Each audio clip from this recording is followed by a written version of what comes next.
Blah, blah, blah. Blah! Hello, everyone. Welcome to Movie Blah Blah.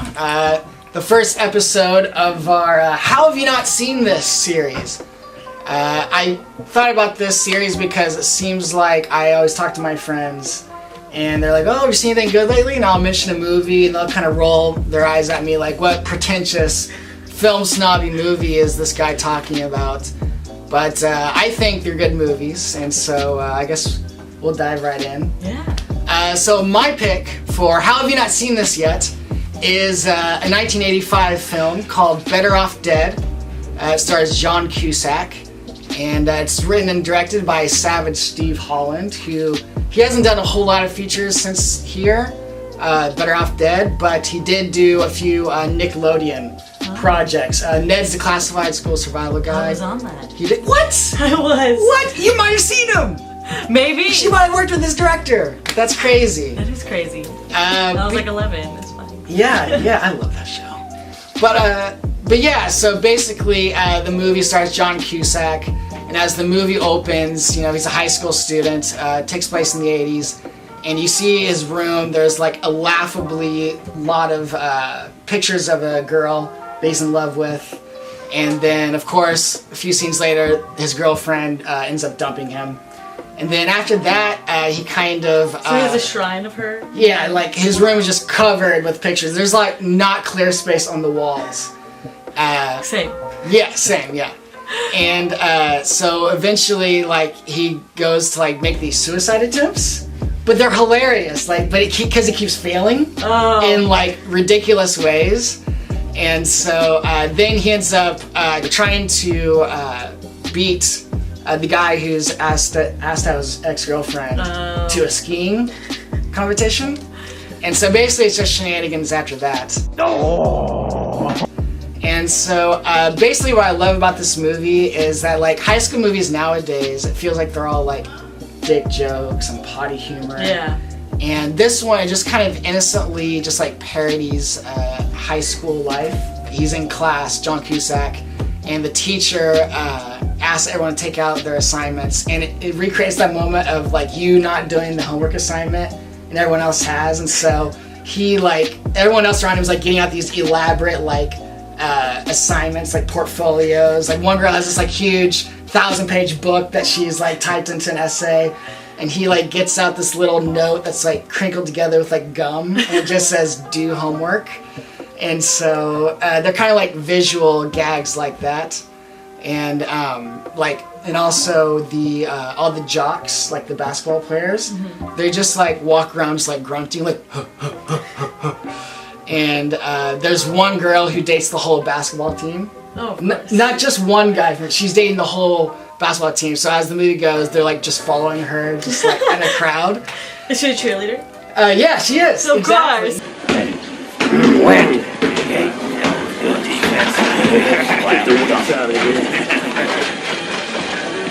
This movie is just like a bunch of visual sight gags. And it's like innocent, there's like no dick jokes, and you just don't see that kind of like movie good anymore. humor. Like good humor, like setup and payoff. And not just like pop culture references and dick jokes. And so I just feel like if this movie got released today, like people would just think, I don't think it would work, because I feel like people just think it's like kid humor. Interesting. You know? Maybe that's why the director worked for Nickelodeon. Exactly, yeah. And it's, well, what I love about this movie, and it helps me with screenwriting, is that like, it really helps me, like every character is an exaggerated stereotype.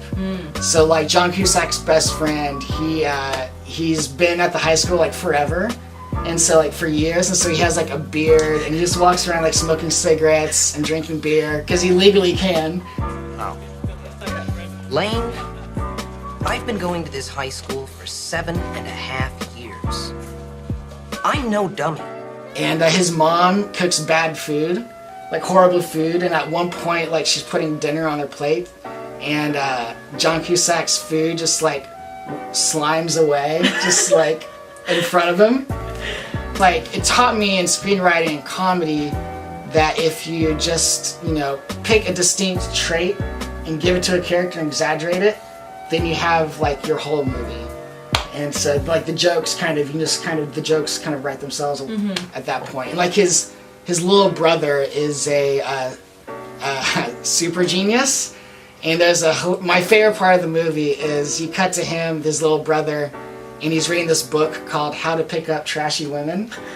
And then it cuts to the next day, New Year's Eve, and John Cusack opens the door, and the kid is like having drinks with all these like older, like attractive, like trashy women wearing like lingerie. Oh my god. Yeah, he just like anything he wants, he gets. And so it's just a bunch of sight gags like that you wouldn't really see anymore. This movie has a great cast.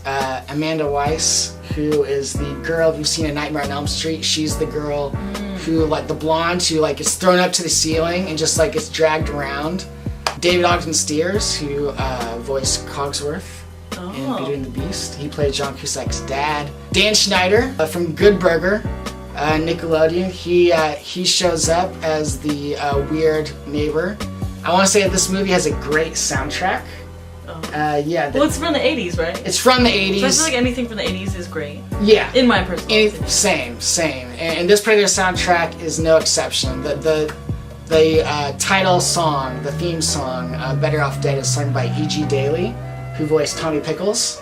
Oh. Yeah, there's everyone, all kinds of cool people are involved in this film. And it's just a really fun, zany movie. Savage Steve Holland, he is an animator.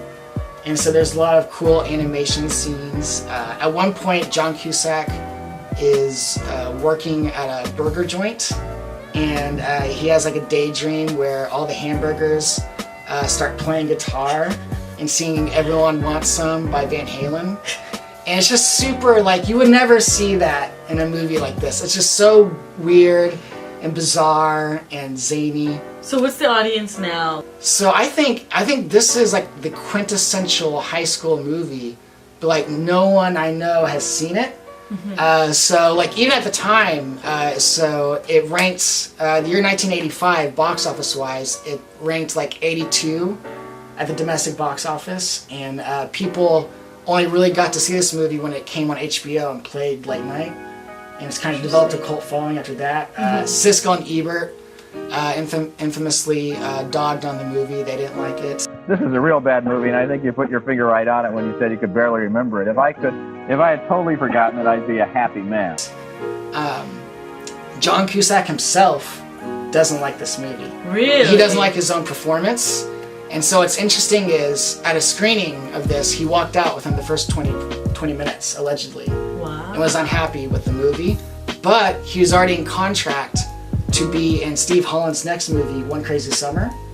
And so, like, he had to film that movie, but he was, like, miserable the entire time. And so it's very interesting. But despite what John Cusack thinks, with all due respect to him, I do love him.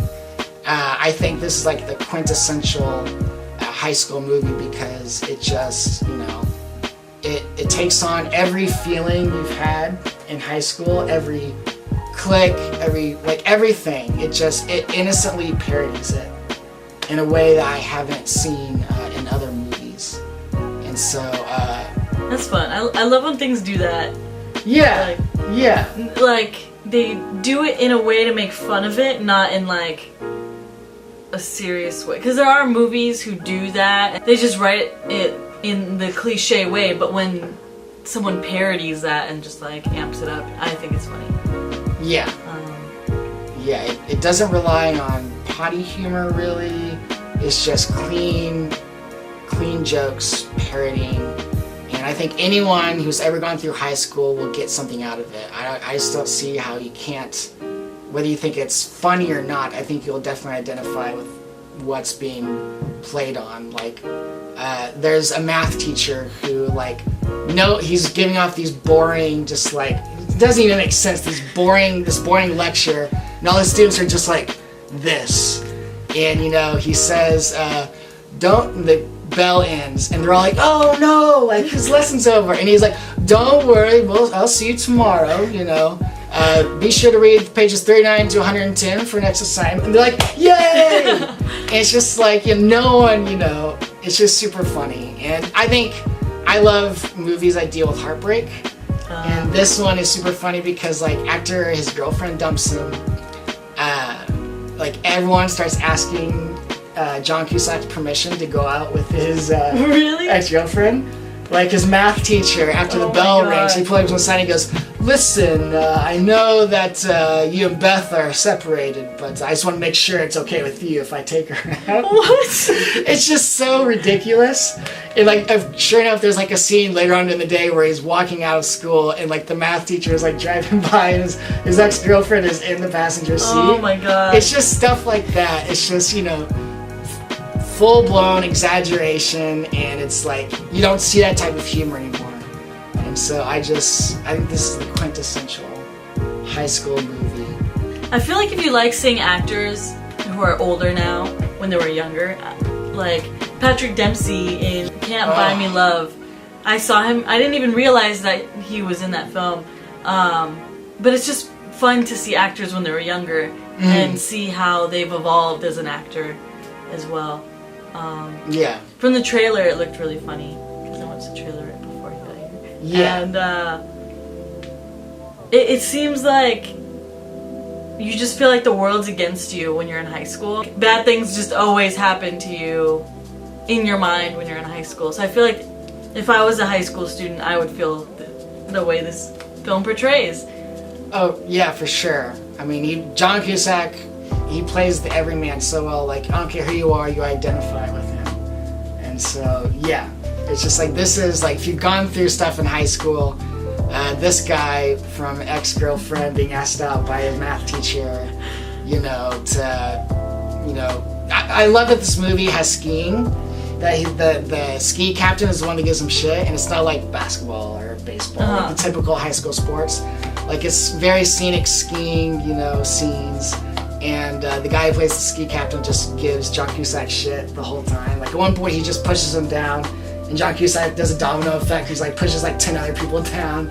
It's just, yeah. I feel like older humor played more on like physical comedy. Yeah, yeah, absolutely. I always liked that. I always thought that was funny.